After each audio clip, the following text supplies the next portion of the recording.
미국의 심장부 캘리포니아 데일리시티에 불어닥친 한국의 태풍으로 발칵 뒤집혔다. 개장 첫날부터 300m가 넘는 대기줄, 1시간 만에 완판돼 버리는 한국의 해산물. SNS에는 자갈치라는 단어가 도배되었고 구독자들의 요청이 빗발쳤다. 7,000제곱미터 규모의 한국 복합 문화 공간은 단순한 시장이 아닌 문화의 이식이었다. 미국인들에게 생소했던 산낙지, 오징어, 게장이 샌프란시스코 미식 지도의 새로운 랜드마크가 되었다. 미식탐험가의 방송 영상은 역대 최고 조회수를 기록했고 현지 TV 방송에도 소개되었다. 한국의 자갈치는 미국인들의 식문화에 작은 혁명을 일으키며 베이 지역의 새로운 핫플레이스로 자리매김했다. 한국의 바다 맛을 경험하기 위해 더 이상 비행기표가 필요 없게 된 것이다. 믿을 수 없는 일이 벌어졌습니다. 미국 데일리시티의 한국 부산의 자갈치 시장이 그대로 들어선 것입니다. 단순한 마켓이 아닌 7,000제곱미터 규모의 한국식 복합 문화 공간이 문을 열자마자 미국 현지인들의 반응은 폭발적이었습니다. 개장 첫날부터 수백 미터가 넘는 대기줄로 인산인해를 이루었고 이곳이 미국인지 한국인지 헷갈릴 정도라고 하는데요. 샌프란시스코 베이 지역의 새로운 핫플레이스, 미국인들의 식문화에 작은 혁명을 일으킨 한국 자갈치 마켓에서는 대체 무슨 일이 있던 걸까요? 안녕하세요. 저는 캘리포니아 샌프란시스코 베이 지역에 살고 있는 인기 푸드 블로거이자 디지털 콘텐츠 크리에이터인 32세 여성 아델린 카슨이라고 합니다. 저는 대학 시절부터 미식에 대한 관심이 매우 큰 편이라 졸업 후 전 세계의 다양한 음식을 소개하는 개인 유튜브 채널인 아델린의 맛있는 모험을 개설해 본격적인 콘텐츠 제작자의 길로 들어섰어요. 평소에는 샌프란시스코, 오클랜드, 버클리 등 접근이 쉬운 베이 지역을 중심으로 현지 맛집을 소개하거나 세계 각국의 음식 문화를 탐방하는 콘텐츠를 선보여 왔으며 구독자는 이미 150만 명을 넘긴 상태였죠. 수많은 구독자들이 생기며 제 책임감은 더욱 막중해졌고 새로운 미식과 콘텐츠를 구독자들에게 알려줘야 한다는 부담감이 생기기 시작했어요. 제 채널은 단순한 먹방을 넘어서 미식 탐험가로 불릴 만큼 세심한 설명과 생생한 리액션, 그리고 누구든 따라 해볼 수 있는 음식 리뷰와 조리 팁이 어우러져 있어 인기가 높은 편입니다. 저는 특히 해산물 애호가로 잘 알려져 있는데 사실상 그동안 다뤄온 것은 대부분 미국 식탁에 흔히 올라오는 참치, 연어, 새우 등 익숙하고 안전한 것들이었죠. 그렇다 보니 미국인들에게도 아주 친숙한 종류들만 다루곤 했습니다. 그래서인지 어느 순간부터 제 팬들은 이런 말을 하기도 했어요. 조금 더 생소하고 이국적인 해산물도 도전할 수 없을까요? 아델린이 도전한다면 더욱 재밌을 것 같은데 늘 비슷하고 특별하지 않은 해산물이라 점점 흥미가 떨어지네요. 이런 요청들이 점점 빗발치기 시작했지만 그럴 때마다 저는 이렇게 대답을 했습니다. 저도 같은 생각을 하면서 많은 고민 중에 있습니다. 나중에 기회가 된다면 꼭 특별한 해산물을 보여드릴게요. 조금만 기다려주세요. 이렇게 말을 하며 상황을 회피하곤 했어요. 새로운 것에 대한 호기심은 있었지만 해산물의 세계라는 것이 제게는 다소 미지의 영역 같은 느낌이었죠. 그러던 2025년 4월 초 제 SNS 계정 메시지와 유튜브 댓글창에 한 단어가 반복적으로 등장하는 것을 목격했습니다. 신기할 정도로 자갈치라는 단어가 도배 수준으로 보이기 시작했죠. 아델린 데일리시티에 생긴 자갈치 마켓 가봤어요? 한국식 수산시장이 오픈했는데 진짜 대박이에요. 이거야말로 아델린의 맛있는 모험에 딱 맞는 콘텐츠 아닌가요? 얼른 콘텐츠로 제작해서 보여주세요. 궁금해요. 이런 메시지와 댓글이 쏟아지기 시작했고 저는 자연스럽게 관심을 갖게 되었습니다. 처음에는 자갈치라는 이름 자체가 너무 생소했어요. 발음도 낯설고 무슨 뜻인지조차 몰랐습니다. 그래서 전 검색을 통해 알아봤는데 자갈치는 한국 부산에 있는 아주 유명한 수산시장의 이름이라는 사실을 알게 되었어요. 이어 데일리시티에 오픈한 이 자갈치 시장은 단순한 수산물 마켓이 아니라 7,000제곱미터 규모의 한국식 복합 문화 공간으로 신선한 해산물은 물론 한국 음식, 디저트, 생활용품, 심지어 한국식 스파와 문화 전시까지 갖추고 있었죠. 그야말로 리틀 코리아 같은 곳이라는 것을 알게 되었습니다. 한국의 대표 수산시장으로 단순히 물건을 파는 공간이 아니라 사람 냄새나는 이야기와 바다의 향기, 그리고 거리의 활기가 공존하는 그런 장소라고 느껴졌어요. 한국 부산 사람들에게 자갈치는 바다의 정체성이 담긴 마치 상징 같은 존재로 보였습니다. 이런 곳을 샌프란시스코 남쪽 데일리시티에 그대로 재현되었다는 소식은 제게 단순한 상업적 확장이 아니라 문화의 이식처럼 느껴졌죠. 이게 정말 가능한 건지에 대한 의문도 들고 또 궁금증도 생겼습니다. 특히나 제가 서치를 하며 주목한 것은 지역 매체의 상세 보도였어요. 데일리시티 타임즈는 이 마켓을 이렇게 소개했죠. 무려 7,000제곱미터 규모의 한국 복합 문화 공간 자갈치. 아주 단순 명료하게 소개를 하고 있었지만 저 짧고 굵은 말로 설명이 다 끝났다고 봤습니다. 단순한 수산시장 이상의 의미를 부여하고 있다는 것을 알 수 있었죠. 한식 전문 셰프들이 상주하는 푸드홀, 한국식 해산물 즉석 조리 서비스, 전통 의상 체험 공간, 심지어는 수산물 요리 클래스까지 준비되어 있다는 더 자세한 내용까지 접하고 저는 더 기대가 되었습니다. 그렇게 찾아보던 중 제가 가장 인상 깊었던 말은 바로 이거였죠. 자갈치는 이제 해산물 시장이 아니라 한국의 미식과 생활 문화를 오감으로 경험할 수 있는 살아있는 공간입니다. 저는 이걸 보자마자 바로 느꼈어요. 그래, 이거야말로 내가 그토록 원하고 구독자들이 바라던 콘텐츠지. 이건 무조건 대박일 거야. 저는 이 콘텐츠는 무조건 대박이 날 거라는 직감이 들었어요. 특히나 최근 저는 미국 내 아시아 음식 문화에 대한 관심이 아주 높아지고 있다는 트렌드에 주목하고 있었습니다. 그런 상황에 이 자갈치야말로 그 중심에 놓일 수 있는 새로운 현장이라는 생각이 들었죠. 미국에 있으면서도 한국 전통 수산시장의 진면목을 경험할 수 있다는 콘셉트와 아직 미국 대중에게는 생소한 한국 해산물의 매력을 직접 소개할 수 있다는 점은 제가 딱 바라고 원하던 것이고 제 호기심을 아주 깊게 자극하기 시작했습니다. 저는 곧바로 일정을 조율하고 촬영 장비와 라이브 스트리밍 장비를 챙긴 후 2025년 4월 12일 토요일 아침 개장 2주차를 맞이한 자갈치로 향하기로 했어요. 어떤 일이 기다리고 있을지 전혀 몰랐지만 적어도 이번 여정은 지금까지의 맛있는 모험 중에서도 가장 이국적이고 도전적인 경험이 될 것임을 직감하고 있었습니다. 그러다 이런 기사를 접하게 되었습니다.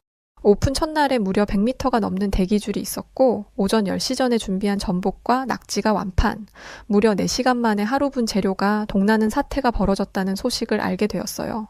SNS에서는 자갈치를 해시태그하며 수천 건의 사진과 내용들이 공유되고 있고 그 인기를 실감할 수 있었습니다. 저는 이내 노트북을 닫고 굳은 결심을 했습니다. 누구보다 서둘러서 아침 일찍 자갈치에 도착하기로 말이죠. 그래서 전 4월 10일 토요일 전날 밤에 제 SNS와 유튜브 커뮤니티 탭에 게시물을 하나 올렸어요. 내일 한국 바다의 향기가 데일리시티를 덮을 겁니다. 자갈치가 뭔지 아직도 모르시겠다고요? 그럼 내일 아침 저랑 같이 경험해 보시죠. 아델린의 맛있는 모험, 한국 부산 자갈치 시장을 바로 내일 아델린과 함께. 늘 콘텐츠를 계획하며 압박감에 살았고 과연 이게 성공할까라는 불안감에 살던 제가 이토록 기다려지는 콘텐츠는 정말 오랜만이었습니다. 심지어 다음날 아침이 기다려지는 밤도 오랜만이었죠. 이건 정말 단순한 촬영이 아닌 한국이라는 나라의 한 조각이 바다를 건너 새로운 땅에 뿌리를 내리는 장면을 제 눈으로 직접 보고 경험할 수 있는 순간이며 기록까지 할 수 있는 기회라 너무 벅찼습니다. 드디어 그토록 기다리던 2025년 4월 12일 토요일 아침 저는 불이 나게 촬영 장비를 들고 서둘렀어요. 샌프란시스코의 아침 공기를 맞으며 자갈치 마켓이 있는 세라몬테 센터에 도착을 했죠. 저는 계획대로 아침 일찍 서둘러 출발을 했지만 주차장을 가득 메운 차량들과 거대한 인파를 보고 깜짝 놀랐습니다. 이미 입구 앞에는 100명이 넘는 사람들이 줄을 서 있었죠. 이 시간부터 이렇게 많은 사람들이 모일 줄은 정말 상상도 못했습니다. 저는 차에서 내리자마자 시계를 한번 확인하고 잠시 망설였어요.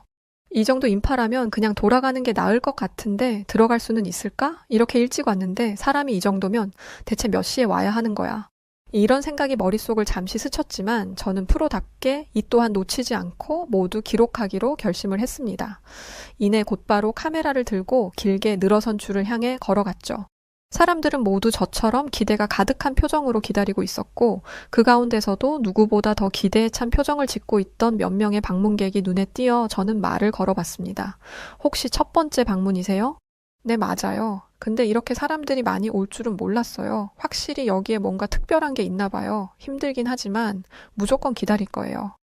그녀는 너무 행복한 표정으로 대답을 해줬고 다들 입을 모아 말을 하고 있는 소리도 들렸습니다. 나는 부산 자갈치 시장을 실제로 가봤는데 여기가 진짜 자갈치 시장을 그대로 재현해놨다고 하더라고. 근데 어떻게 안 가볼 수 있겠어? 자갈치 시장 갔을 때 기억이 너무 좋았단 말이야. 이 말을 엿들은 순간 아무리 힘들어도 기다려야겠다는 생각밖에 들지 않았어요.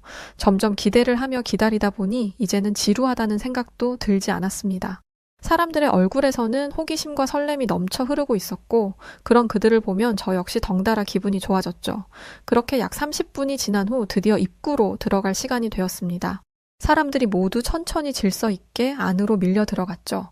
저는 자갈치 시장의 이국적인 세계에 발을 디딘 그 순간 정말 충격적인 장면을 목격했어요.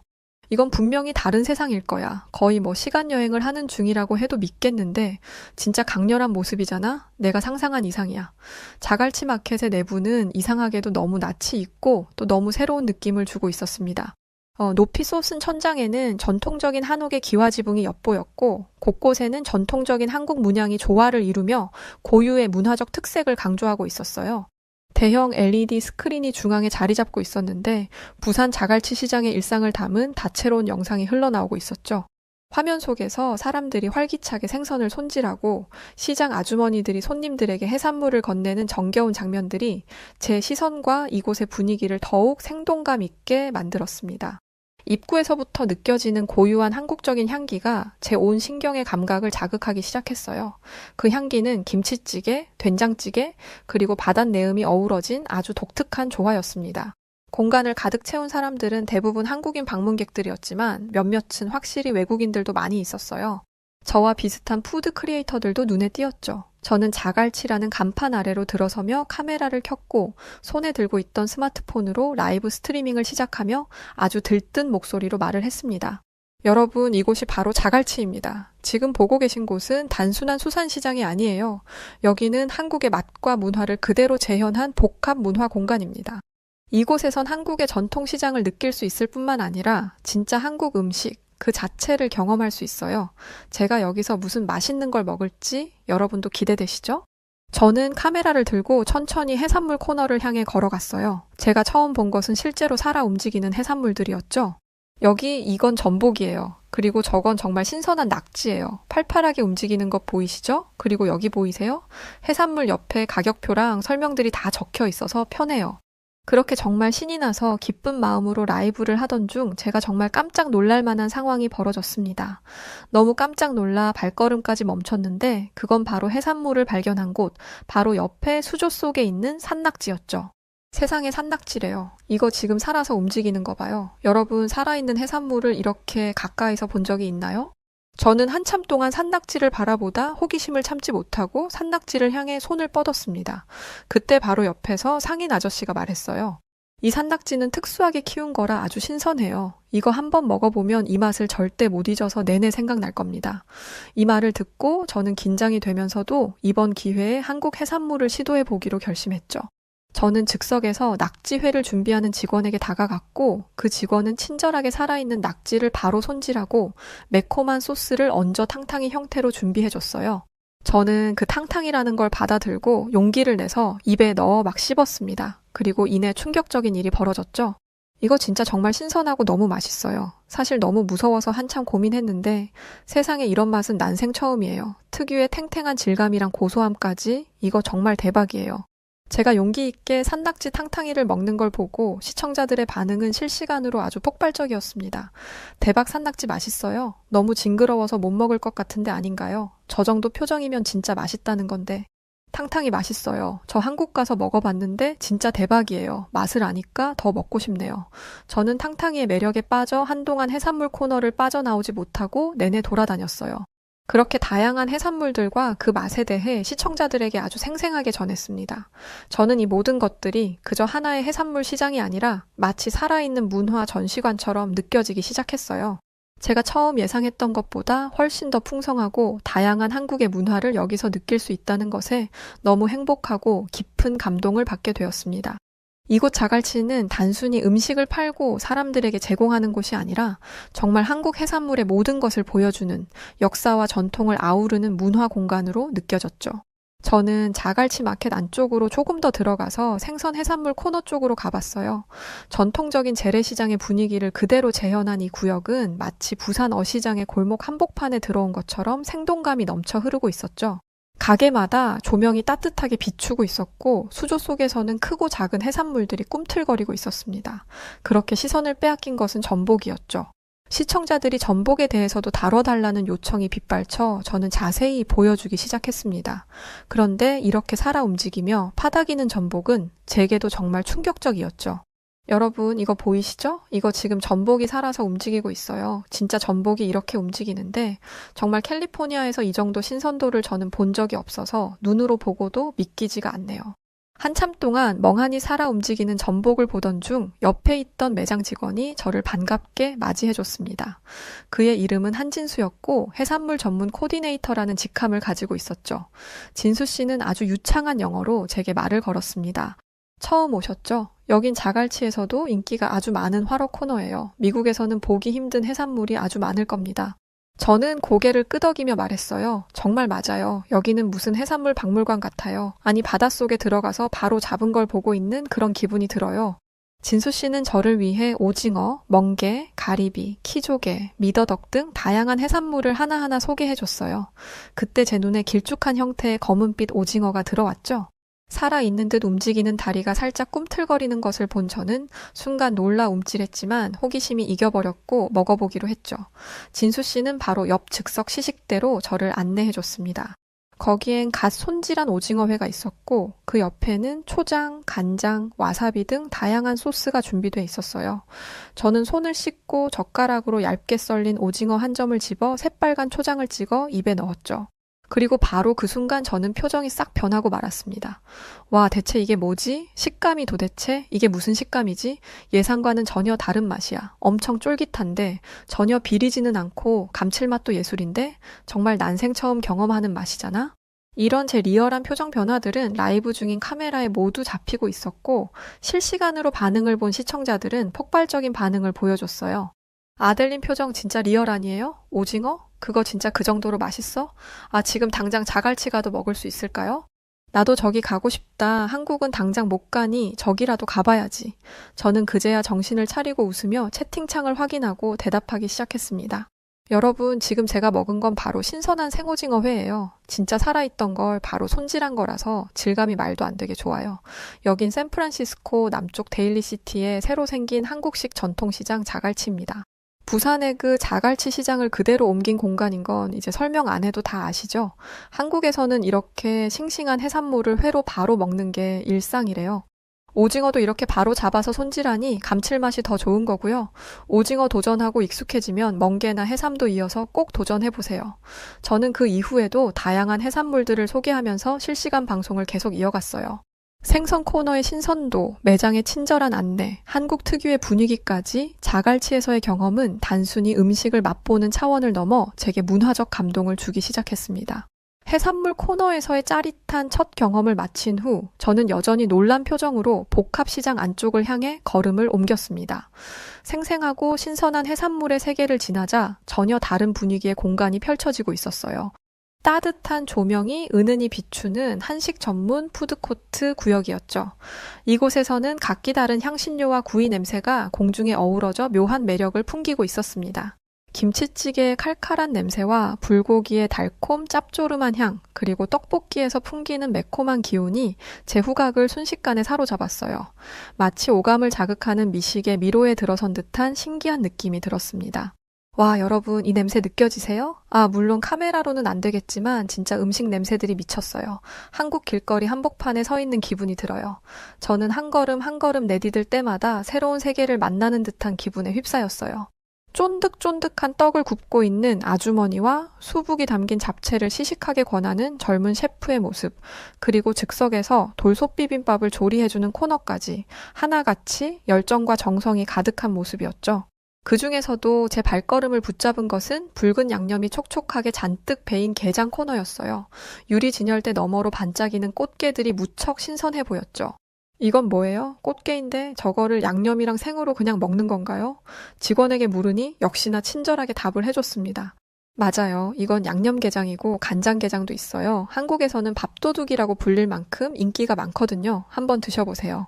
저는 아주 조심스럽게 수저로 양념게장 한 점을 떠 입에 넣었고 충격적인 맛에 눈이 동그래지며 입을 틀어 막았습니다. 잠깐만요. 이거 진짜 오바하는 게 아니라 이거 진짜 미쳤어요. 양념이 이게 진짜 설명하기가 애매한데 너무 복합적인데 전혀 자극적이지 않아요. 심지어 게살은 싱싱하고 달고 부드러워요. 비린맛도 하나도 없고 이거는 그냥 마치 양념된 보물 같은 느낌인데요. 왜 밥도둑인 줄 알겠어요. 제 생동감 있는 반응에 시청자들 역시 반응이 폭발적이었습니다. 게장 처음 먹어본 거 맞아요? 리액션이 진짜 리얼하네요. 맛있겠다. 저도 먹어보고 싶어요. 와, 미국에서 한국 게장을 먹을 수 있다고요? 자갈치 무조건 가야겠네. 게장 진짜 맛있거든요. 다들 꼭 드셔보세요. 저거 흰쌀밥이랑 비벼서 무조건 같이 먹어야 해요. 게장까지 맛본 후 저는 정말 한국의 자갈치 시장에 여한이 없을 정도로 다 즐겼다는 생각이 들었습니다. 그런데 문득 한식에 대한 궁금증은 더욱 커지기 시작했고 더 고급스러운 공간을 체험하고자 고급 한식 레스토랑 포구로 향했어요. 자갈치 마켓 내부에 위치한 160석 규모의 이 레스토랑은 외곽부터 남달랐습니다. 고풍스러운 나무 문틀과 조용한 음악, 모던한 인테리어의 전통적인 한국 자개 문양이 조화롭게 어우러져 있었어요. 무엇보다 저를 놀라게 한 것은 이곳의 헤드 셰프가 한국 미슐랭 스타를 받은 대단한 셰프라는 사실이었죠. 자리를 안내받고 앉자마자 저는 또 들뜨기 시작했습니다.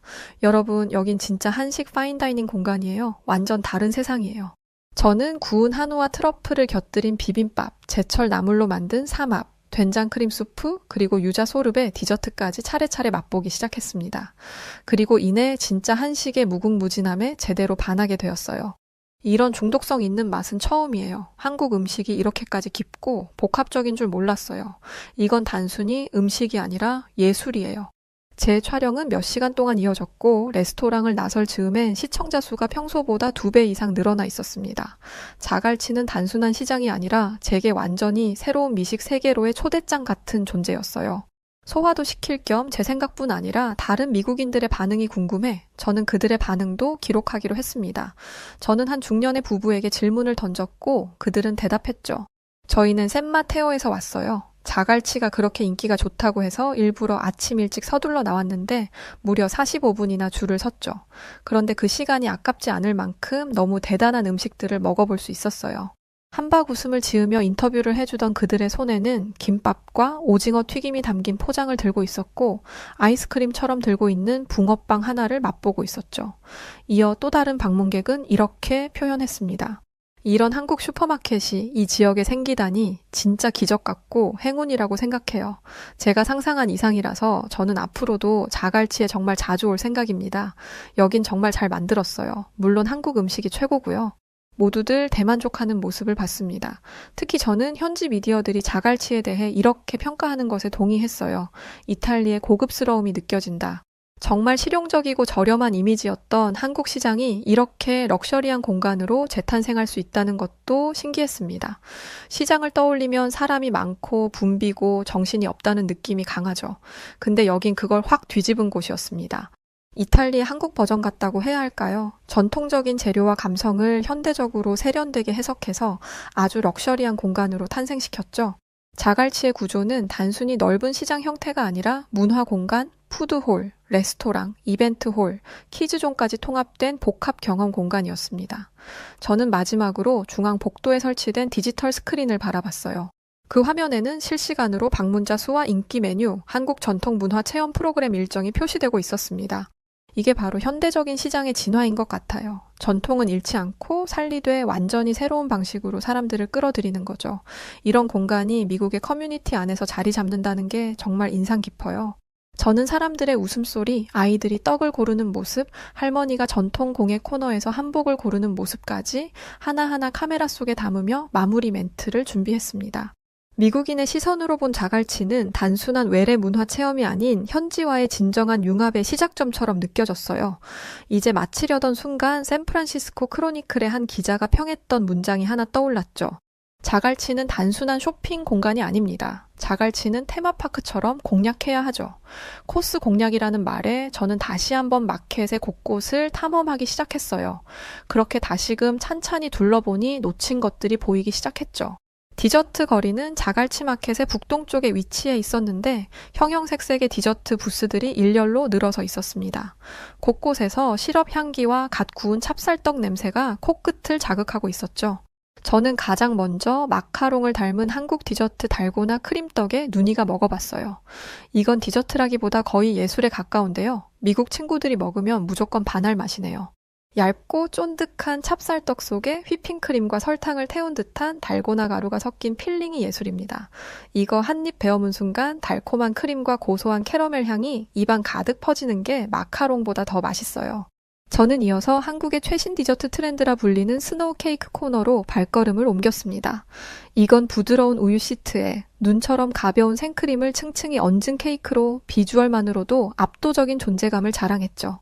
특히 인절미 크림, 흑임자 트러플, 말차 유자 무스 등 미국에서는 거의 접하기 힘든 이색 조합들이 눈을 번쩍 뜨이게 했습니다. 와, 흑임자. 이건 정말 처음 들어봤는데 정말 고소하고 담백한 향인데 놀랍게도 달지 않아요. 디저트를 먹고 차분하다는 느낌을 받을 줄은 몰랐어요. 그렇게 디저트 코스에서도 만족스러운 맛을 맛보고 저는 마켓 중앙의 라이프스타일 존으로 향했습니다. 여기에는 한국의 스킨케어, 생활주방용품, 향초, 전통 수공예품 등이 진열되어 있었죠. 특히 진주 마스크팩, 녹차 클렌징 밤, 밤꽃 추출물 스킨토너 등 자연 성분을 앞세운 한국 화장품 라인은 제 관심을 단박에 사로잡았어요. 진짜 이건 마트가 아니라 K라이프 스타일 박물관 아닌가요? 코리안 뷰티가 왜 이렇게까지 세계적으로 인기가 있는지 여기를 와서 보니까 확실히 알겠어요. 저는 즉석으로 몇 가지 제품을 구매했고 향후 뷰티 콘텐츠에 한국 제품을 리뷰하겠다는 계획을 세우기도 했습니다. 두 손이 점점 무거워질 무렵 저는 자갈치 남서쪽의 식재료 구역을 천천히 거닐기 시작했어요. 진열대에는 국산 콩나물, 손질된 미역, 직접 담근 고추장, 한약재, 도라지청 등이 빼곡하게 놓여 있었고 직원들이 제품을 시연하거나 시식을 권하고 있었죠. 저는 평소 제 채널에서 선보였던 퓨전 요리와 아시안 스트리트 푸드 콘텐츠를 떠올리며 새로운 방향성을 잡게 됩니다. 이런 재료들만 있다면 한국 음식을 집에서도 쉽게 만들 수 있겠는데 미국에서 쉽게 접할 수 없는 식재료인데 이제 여기서 살 수 있겠어. 자갈치 덕분에 더 많은 미국인들이 한식을 집에서 시도할 수 있겠네. 다음 영상에서 한국식 해물전, 찌개, 불고기 같은 걸 해봐야겠다. 그렇게 저는 식재료들을 구매하며 새로운 출발을 결심하게 되었습니다. 자갈치 마켓에서 돌아온 저는 집에 도착하자마자 영상을 편집해 바로 업로드를 해버렸어요. 참치캔을 넘어서 미국에서 만난 진짜 한국 해산물의 세계라는 제목의 이 영상 속에는 제 자신이 만족할 만큼의 진심이 담긴 영상이 들어있었죠. 과연 얼마나 반응을 끌 수 있을지 기대를 했고 놀랍게도 이 영상은 단숨에 제 채널 역대 최고 조회수를 기록하게 되었습니다. 수많은 시청자들이 자갈치를 방문하고 싶다는 댓글을 남겼죠. 특히나 미국인들에게 낯설었던 오징어, 낙지, 생선회 등에 대한 관심이 폭발적으로 쏟아지기 시작했습니다. 제가 시식했던 탕탕이, 게장 등의 장면들이 각각 짧은 클립으로 SNS에 퍼지고 제가 오징어를 먹으며 내뱉는 말과 표정들이 하나의 유행처럼 번지기 시작했어요. 이 열풍은 단순한 온라인 반응을 넘어 자갈치 마켓에는 평소보다 2배 이상의 인파가 몰리기 시작했습니다. 심지어 제 영상은 현지 TV 방송에서도 소개되며 어느덧 자갈치는 샌프란시스코 베이 지역의 새로운 핫플레이스로 자리매김을 확실하게 하게 되었어요. 이전까지 한국 시장은 낯선 장소였고 살아있는 해산물을 바로 먹는다는 게 미국에서는 상상할 수 없는 일이었지만 이제는 가보고 싶은 문화 공간과 꼭 먹고 싶은 맛으로 바뀌고 있습니다. 그 후 저는 제 채널에 자갈치 다이어리라는 이름으로 한국 음식 시리즈를 정기적으로 업로드하기로 결심했어요. 매주 금요일마다 자갈치 마켓을 방문해 한 가지 메뉴를 골라 직접 시식하고 그것을 집에서 따라 만드는 영상까지 이어지는 콘텐츠였죠. 그리고 대망의 첫 에피소드의 예고편에서 저는 이렇게 말을 했습니다. 이제 한국 음식을 맛보기 위해 비행기표를 쓸 필요가 없어요. 자갈치가 이 도시에 날아왔으니까요. 제 말은 단순한 홍보 목적의 문구가 아니었습니다. 자갈치는 이제 단순한 마켓이 아닌 샌프란시스코 미식 지도의 새로운 랜드마크가 되었고 동시에 미국인들의 식문화 인식에 작은 혁명을 일으키는 시작점이라고 생각해요. 한식의 무궁무진함, 그리고 한국 해산물의 신선함 등은 미국에서 절대 볼 수 없는 맛들이니 저는 앞으로도 날아온 자갈치를 이용해 한국의 맛을 내보려 합니다. 한국의 자갈치 시장 덕에 제 새로운 인생이 펼쳐지고 있는 지금 이 순간이 너무 벅차고 설레면서도 한국에 감사하기도 해요. 또 그런 맛을 볼 수 있었다는 것 역시 영광이라는 말을 남기고 싶습니다. 긴 글 읽어주셔서 감사합니다. 투명인간 취급받으며 살았던 한 미국인 여성이 있습니다. 그녀는 미국에서 늘 2% 부족하다며 내쫓김 받기 일쑤였는데요. 그러던 그녀가 마지막 희망으로 한국행 비행기에 올랐고 그녀는 한국의 제2도시라 불리는 부산을 찾았다가 믿을 수 없는 경험을 하게 되었다고 합니다. 부산 광안리에서 기적으로 이어진 그녀의 꿈, 과연 무슨 일이 있던 것인지 이야기 시작해 보겠습니다. 안녕하세요. 저는 음악을 사랑하는 미국인 여성 낸시라고 합니다. 음악을 사랑하는 저는 음악이 곧 제 삶의 이유이자 행복이라 할 수 있어요. 그러나 성공을 했더라면 더 없는 행복을 누리며 여유롭게 살았겠지만 현실의 벽에 부딪혀 저는 굶주리는 아티스트로 살아남아야 했습니다. 처음부터 음악에 깊게 빠진 것은 아니었어요. 사건이 하나 있었습니다. 고등학교 시절 갑작스레 이사를 하게 되었고 그간 함께 지내던 친구들과 떨어져 새로운 친구들 사이에 덩그러니 남겨졌어요. 이미 그들끼리 친한 모임이 따로 있었고 새로운 전학생인 제게 살갑게 다가와주는 친구는 한 명도 없었습니다. 오히려 투명인간 취급을 해줬더라면 더 좋았을지도 모르겠어요. 친구들은 전학생인 제게 관심이 많았고 오직 괴롭힘에만 집중했습니다.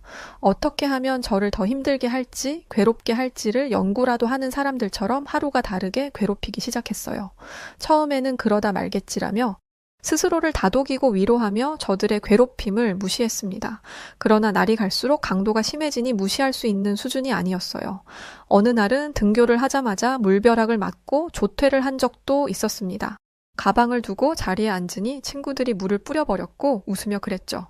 어머 낸시 미안. 거기 있는 줄 몰랐어. 혹시 투명 테이프라도 몸에 붙이고 온 거야? 왜 낸시가 안 보이지? 홀딱 젖어서 어쩌니 미안해라. 하하호호 웃으며 우습게 변해버린 제 모습을 보고 손가락질을 하고 배를 잡고 웃는 친구들 사이에서 저는 수치심을 느끼기 시작했습니다. 조금만 더 버티면 괴롭힘이 사라질 거라고 그렇게 생각을 하고 스스로를 다독였는데 점점 버티기 어려워졌어요. 정확하게는 학교에 가기가 싫어졌습니다. 그래서 저는 학교를 가야 하는 시간에 공원으로 갔어요. 그 공원에서 경치를 보고 지나가는 사람을 보면서 항상 음악을 들었습니다. 참 신기하게도 음악이 저를 위로해주기 시작했어요. 멜로디에 어우러진 가사에 집중해보면 꼭 제게 필요한 말을 노래로 대신해주는 곡들이 있었습니다. 그때부터 저는 누구에게 말하지 못하고 홀로 속으로 끙끙 앓는 이 고통을 음악으로 치유받기 시작했어요. 그리고 어느 날부터는 제가 직접 작곡을 해보기 시작했습니다. 제 마음과 감정에 가장 솔직할 수 있는 유일한 시간이었죠. 그렇게 작곡을 한 곡에 멜로디도 넣어보고 홀로 흥얼거리며 나만 들을 수 있는 나만의 곡들을 만들기 시작했어요. 괴로움에 눈물만 흘리던 날들을 지나보내고 처음으로 웃기 시작했고 삶의 이유를 찾게 된 계기였습니다. 물론 부모님께 이 고통스러운 학교 생활을 어렵사리 터놓기도 했어요. 그러나 돌아오는 대답은 너무도 차가웠습니다. 낸시, 어차피 곧 졸업반이고 성인인데 조금만 참을 수 없겠니? 이제 와서 다른 학교로 또 전학 갈 수도 없고 그렇다고 학교를 그만두기에는 너무 아깝잖아.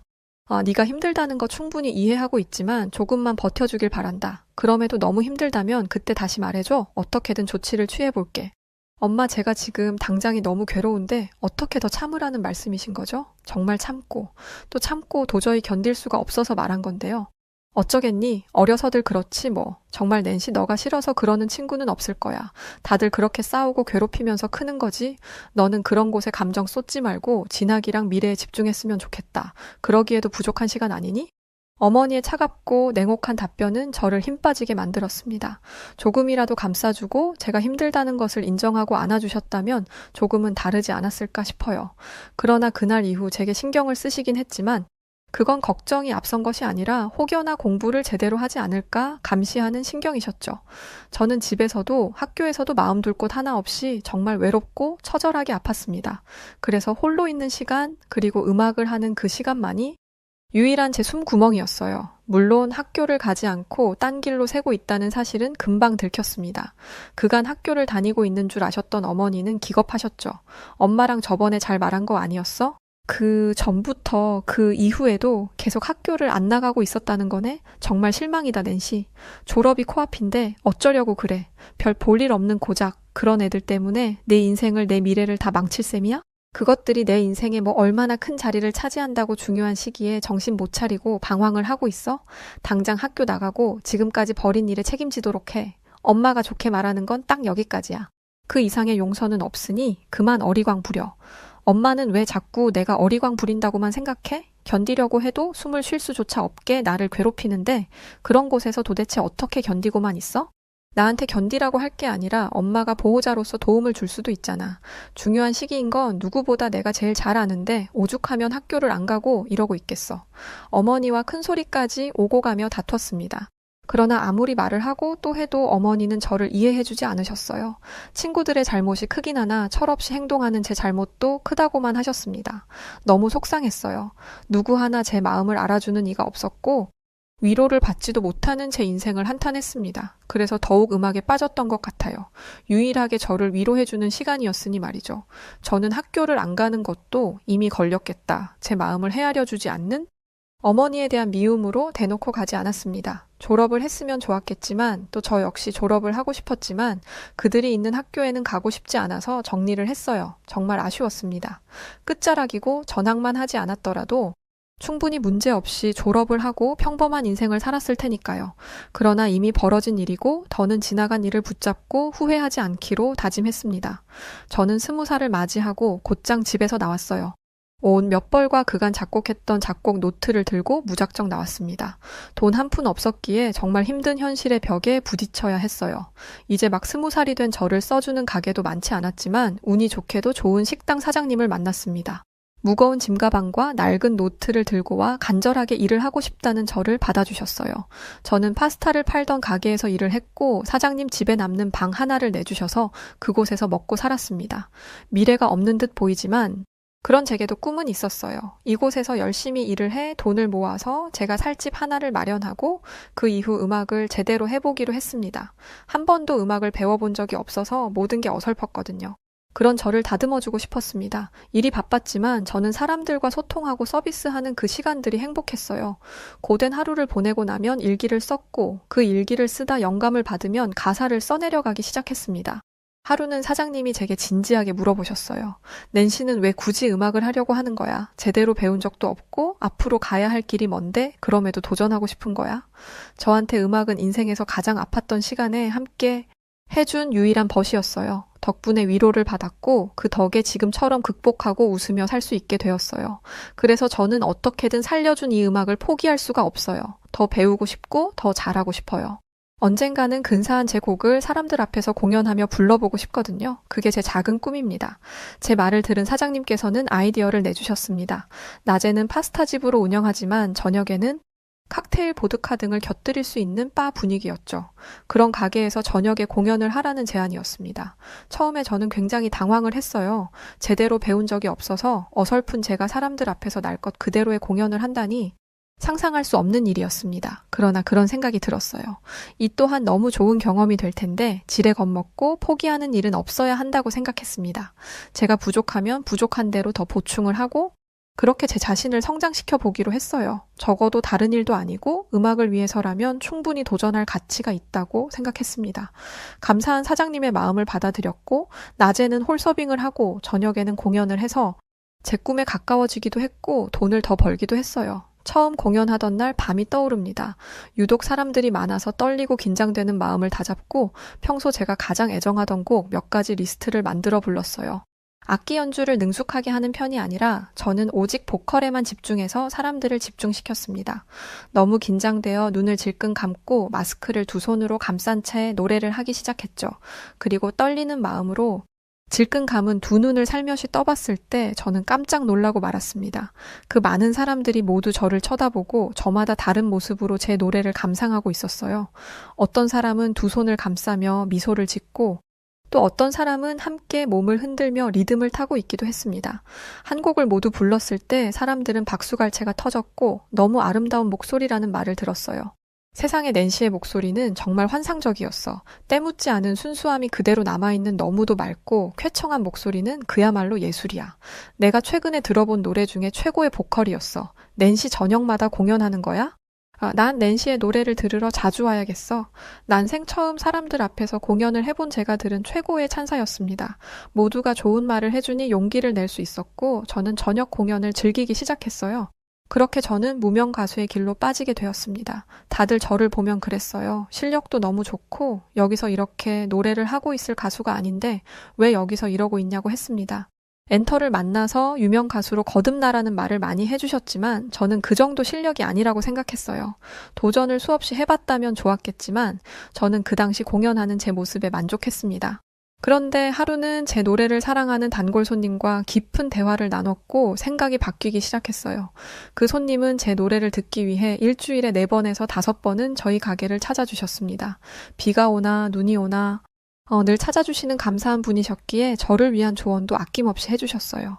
낸시 이제 여기서 그만 노래하고 무명 가수 그만하고 정식 가수로 살아보는 건 어때?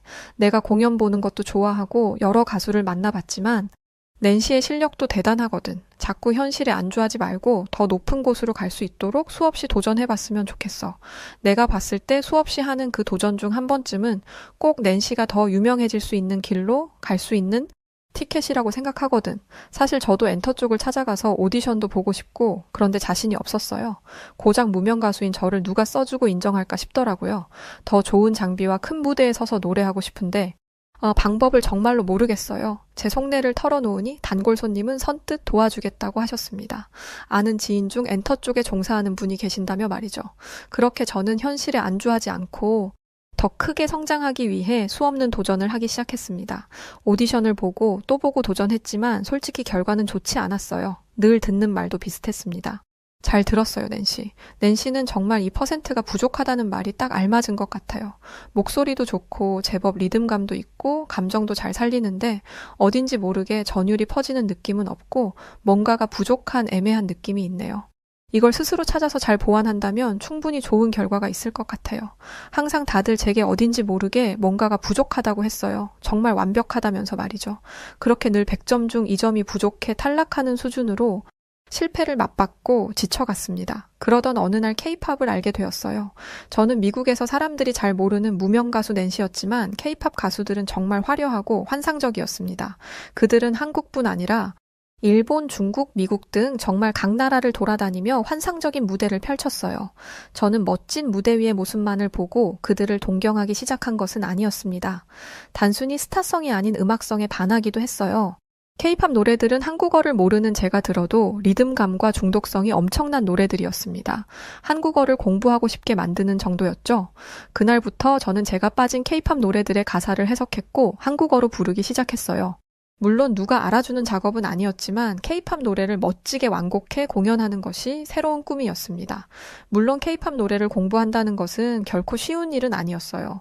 한국 문화도 모르고 한국의 정서도 모르는 제가 노래 가사만 달달 외운다고 감정선까지 완벽하게 흡수할 수 있는 것은 아니었습니다. 그래서 전 마음속에 꿈꾸고 있던 한국을 가는 것을 기대하며 돈을 열심히 모았어요. 그나마 제가 살 집을 구하기 위해서 돈을 모으던 것이 있어 다행이었죠. 바로 이맘때 내적 고민이 심각하게 있었습니다. 이건 방 하나 구하려고 모은 돈인데 이걸 한국 가는 비용으로 써도 괜찮을까?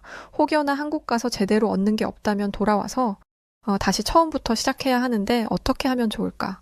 제가 모으던 돈으로 한국을 넘어가는 경비와 한국에서 생활할 비용으로 사용을 할지 그 돈은 집을 구하는 돈으로 두고 다시 모아서 갈지 고민이었어요.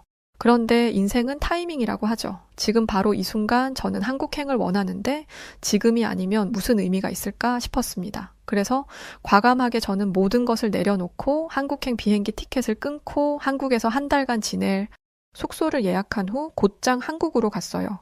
한국을 가는 비행기 안에서 저는 잠도 못 자고 많은 생각을 했습니다. 정말 내 전 재산을 들고 가는 한국인 만큼 내 꿈을 위해 나를 위해 한국에서 많은 것을 깨우치고 와야 할 텐데 걱정이네.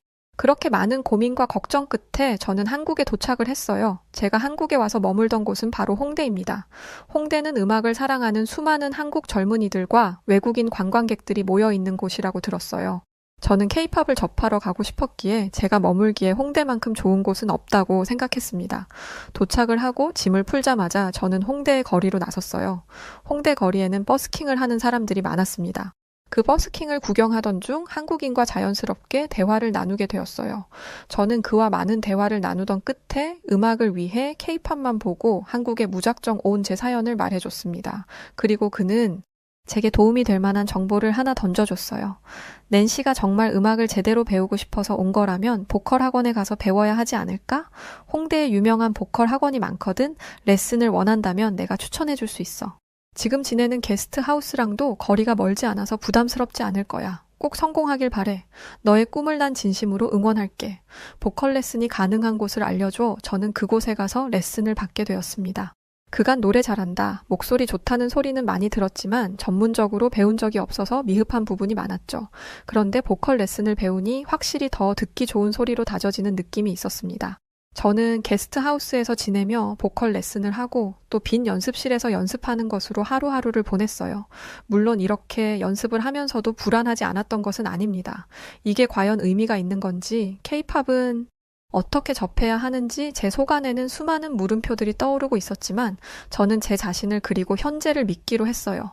마음이 불안정하면 제 태도가 고스란히 노래로 나오기에 적어도 소리를 내는 순간만큼은 세상에서 가장 행복한 사람인 척 제 자신을 속였습니다.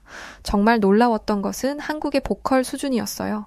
배우면 배울수록 저는 실력이 일취월장하는 것을 알게 되었어요. 일명 스킬이라고 하는데 배운 스킬을 더할수록 제 것으로 흡수할 수 있었고 보컬 레슨을 통해 제 능력치 최대 이상을 끄집어내줬습니다. 실력이 점점 늘면서 제게 맞는 음색과 컨셉도 정해주셔서 도움을 많이 받을 수 있었어요.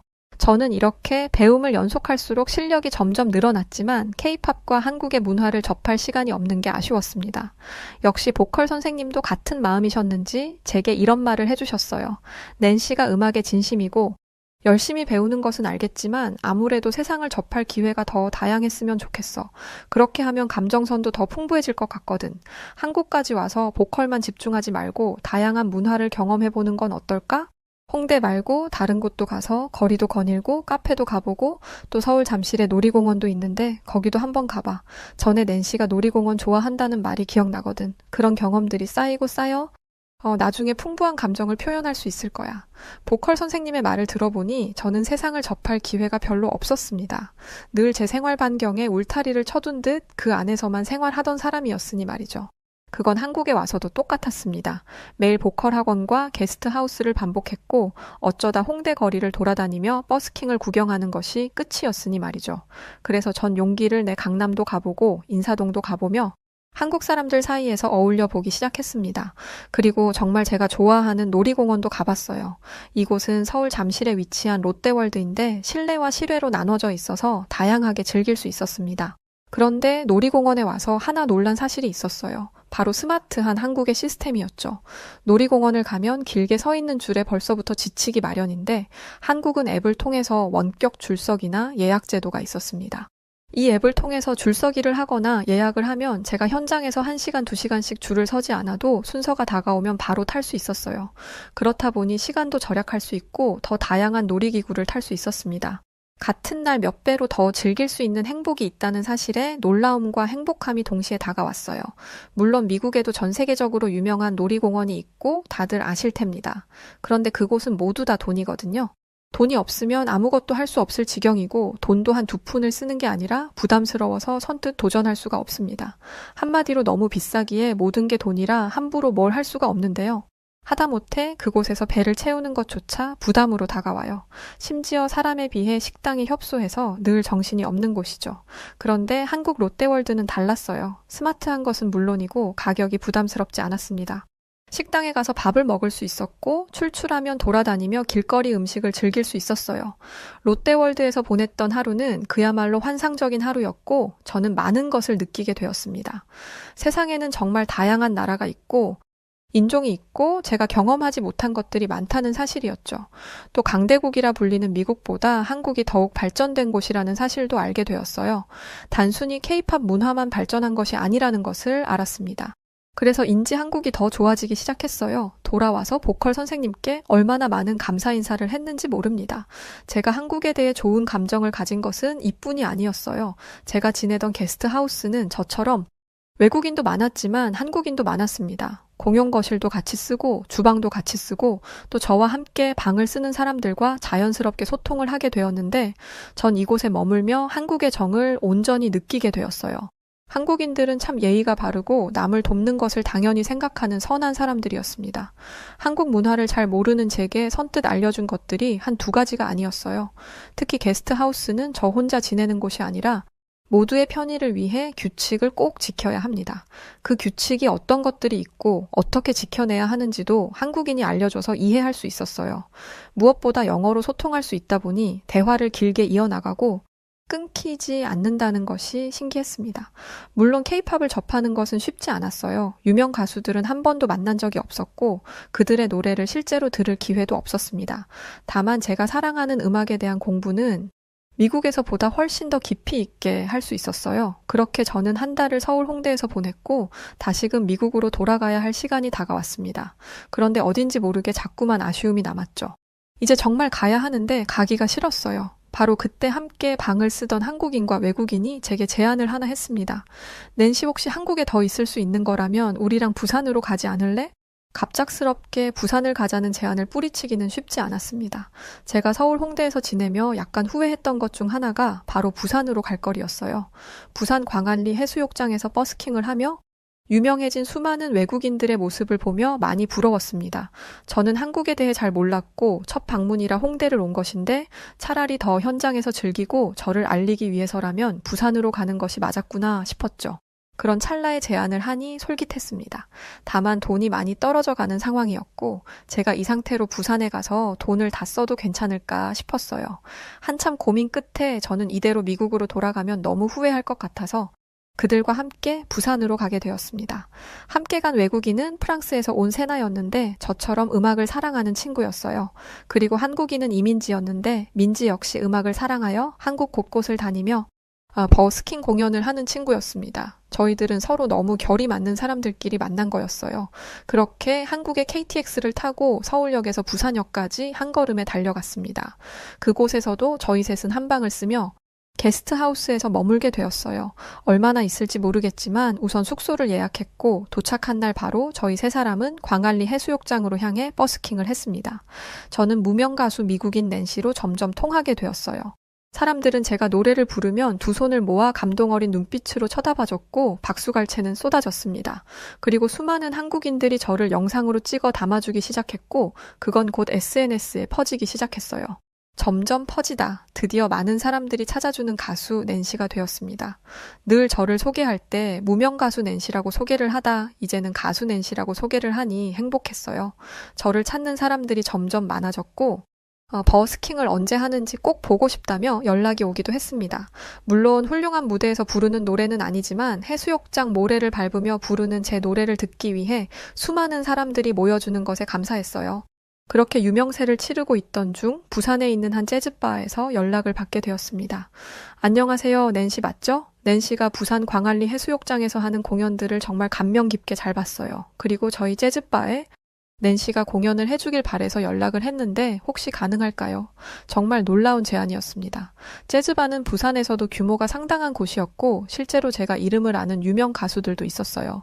그들과 같은 곳에서 노래를 한다니 이거야말로 정말 가수가 되는 지름길이었습니다. 심지어 90일 무비자가 끝나도 제가 한국에서 머물 수 있도록 비자 발급을 도와준다고 했어요. 취업을 제대로 할 수 있게 된 겁니다. 조건이 이뿐 아니었어요. 제가 한국에서 머무는 숙소를 구해야 하는데 보증금이 아예 없는 저를 위해 보증금을 대신 내서 재즈바 근처에 숙소를 잡아준다고 하셨습니다. 한마디로 저는 살 집도 생겼고 돈을 벌면서 제가 가수로서 정식으로 활동하게 되었어요. 이 행복한 제안을 어떻게 뿌리칠 수 있을까요? 저는 바로 대답했습니다. 세상에 제가 너무도 꿈꾸던 순간이에요. 정말 감사합니다. 사실 미국으로 돌아가기 싫어서 어떻게 하면 한국에서 제 꿈을 이루며 살 수 있을까?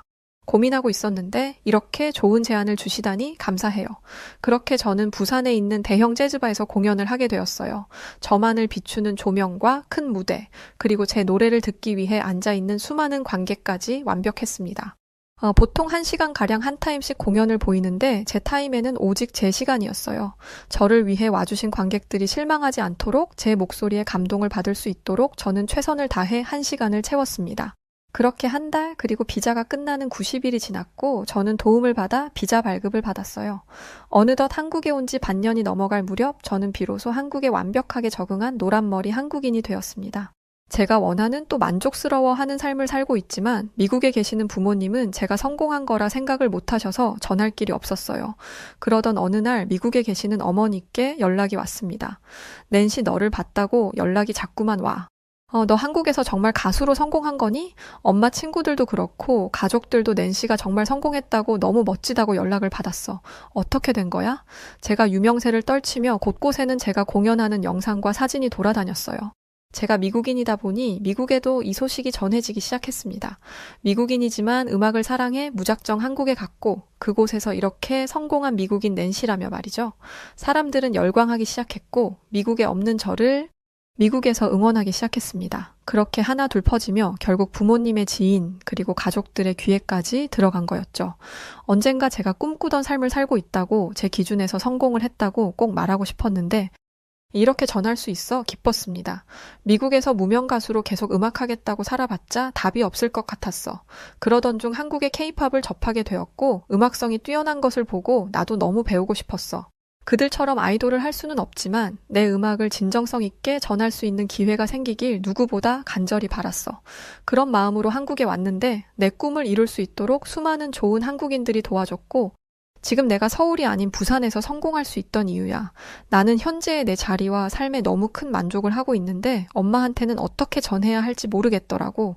그런데 미국에서도 나를 알아줘서 정말 다행이야. 그동안 제가 어떻게 살았는지 또 성공을 하게 된 이유까지 전부 말씀을 드리니 눈물을 보이셨죠. 매정했던 엄마가 정말 미안하구나. 한 번도 진심으로 너의 마음을 들여다봐주지 못한 것을 후회하며 살았는데 기특하게도 성공을 하다니 정말 훌륭하고 멋지다. 미국에 있는 우리 걱정은 말고 한국에서 내 꿈을 더 널리 펼치며 살았으면 좋겠다. 그리고 그토록 간절히 원하던 부모님의 인정을 받았습니다. 저는 참 행복한 사람이에요.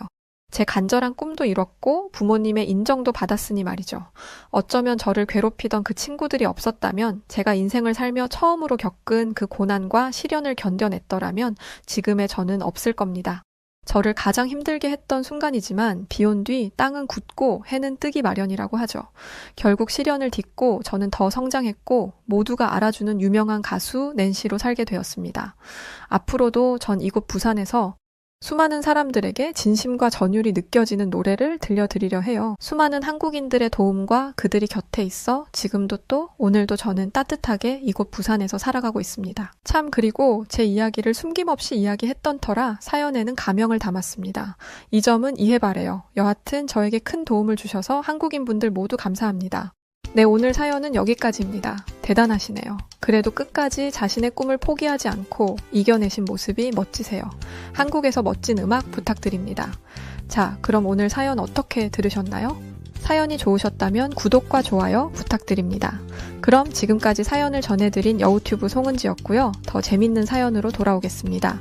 영상 봐주셔서 감사드리고 늘 고맙고 사랑합니다. 건강하세요.